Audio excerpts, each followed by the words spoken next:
بسم الله الرحمن الرحيم. بدمائهم الزكية سقوا أرض الفرات لتزداد شقائق النعمان احمرارا، وليصبح القمح الأسمر مخلوطا بدمائهم الطاهرة، وليصنعوا ربيع سوريا بل ربيع الأمة. نحن اليوم في استضافة إحدى أسر الشهداء من مدينة الطورية، الشهيد البطل أحمد محمد الأحمد البلاش أبو مصعب، الذي اغتالته يد الغدر والخيانة على أيدي عصابة الأسد، ومرتزقته في إحدى الجمع، جمعة خذلنا العرب والمسلمون. توفي وارتقى إلى الرفيق الأعلى بتاريخ 30/3/2011 خلال اشتباكات قاسية وشرسة جدا، حيث هوجمت كتيبة القعقاع البطلة برتل كبير من العربات والدبابات، لكن أبطال القعقاع ظلوا واقفين كنخيل الفرات.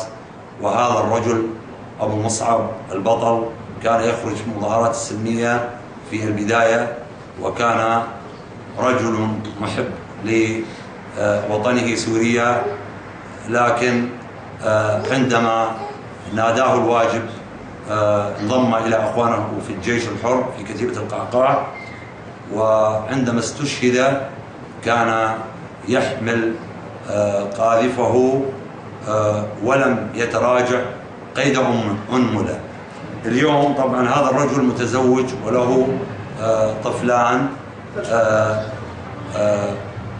مصعب ونسيبة وخديجة. طبعا يحضرنا في هذه الجلسة والده أبو أحمد محمد الأحمد البلاش، وأخيه محمود محمد الأحمد البلاش، ومصعب ولده الصغير، ونسيبة، وفاطمة. فاطمة هي أخت الشهيد أحمد رحمه الله وأسكنه فسيح الجنان.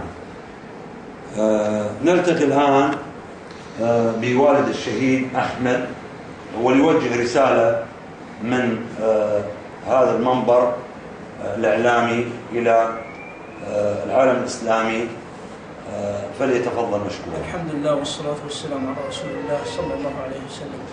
أول ما نبدأ ونقول حسبنا الله ونعم الوكيل على هذا المجرم القاتل، هو بشار الأسد الذي قتله بعصاباته المجرمة، عصاباته اللي داسوا فوق راس أحمد، ورا ما استشهد داسوا بالدبابة، قطعوا رجليه وتمثلوا براسه، هذول أتباع الفرس.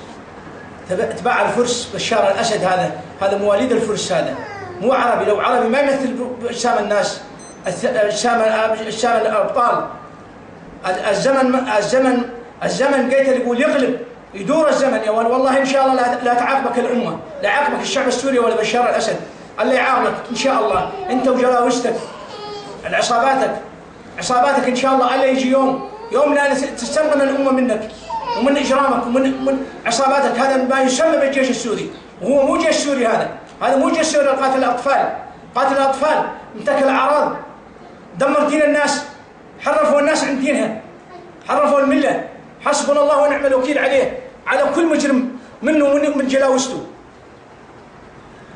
والحمد لله رب العالمين. الله يعطيك العافية، والله يعوضك بالطمأنينة. الحمد لله، وحسبنا الله ونعم الوكيل. وهذا كتاب الله، هذا كتاب الله، حسبنا الله ونعم الوكيل عليك. حسبنا الله ونعم الوكيل. هذا يخاف منه بشار، حسبنا الله ونعم الوكيل عليك وعلى على كل من القتلة، عليكم القتلة. الله إن شاء الله ينتقم جريب وجاه كتابه. إذا التزمنا به سننتصر إن شاء الله، بالتزمين بكتاب الله وسنة رسول الله بإذن الله. الآن أخو الشهيد أحمد طبعا هو طالب جامعي، محمود محمد الأحمد البلاش. طبعا أخ محمود نحن عم نشاهد المجازر اليومية بكل محافظات سوريا. ماذا يعني لك هذا حسب ما تقرأ في الواقع؟ نقرأ رسالتنا إلى هذا العالم الصامت الذي يرى المجازر اليومية في وطننا وهو صامت لا يستطيع أن يحرك ساكنا.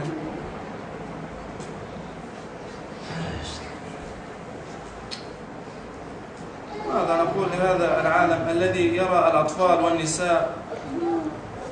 رسالتنا لا يوجد سوى القرارات والتنديد والشجب، نرى أقوالا ولا نرى أفعالا، فماذا نقول؟ شعورك بشهادة أخوك؟ أخي استشهد دفاعا عن الأعراض التي انتهكت وعن الأطفال الذين قتلوا.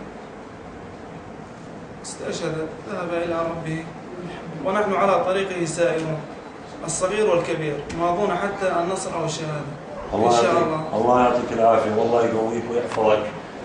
طبعا لدينا مصعب، وإن شاء الله أن يشبه أبوه في كل القيم، وأبوه إنسان نزيه وإنسان ورع وإنسان متدين وبطل حقيقي، وهذه مسيبة. هؤلاء الصغار يتموا، لكن بإذن الله دم الشهداء لن يذهب هدرا يا بشار الأسد. الأجيال القادمة ستحاسبك وسيحاسبك التاريخ. وهذه أخت الشهيد فاطمة. من أجتل أحمد أي خديجة. من هذا؟ من أجتل أبو مصعب؟ جيش بشار الأسد. جيش بشار الأسد. أنت هسه مقبلة على المدرسة، حضرتي كتب، اشتريتي شيء للمدرسة ولا ما في مدارس؟ لا ما اشترينا إن شاء الله إن شاء الله بالوقت القريب راح نقوم بمدارس ميدانية في القريب العاجل إن شاء الله. وهذا هذه خديجة طفلته الصغيرة التي نرى فيها سوريا الحديثة إن شاء الله. وما النصر إلا من عند الله، ولتحيا سوريا حرة أبية. ونشكر هذه العائلة الكريمة على استضافتها لنا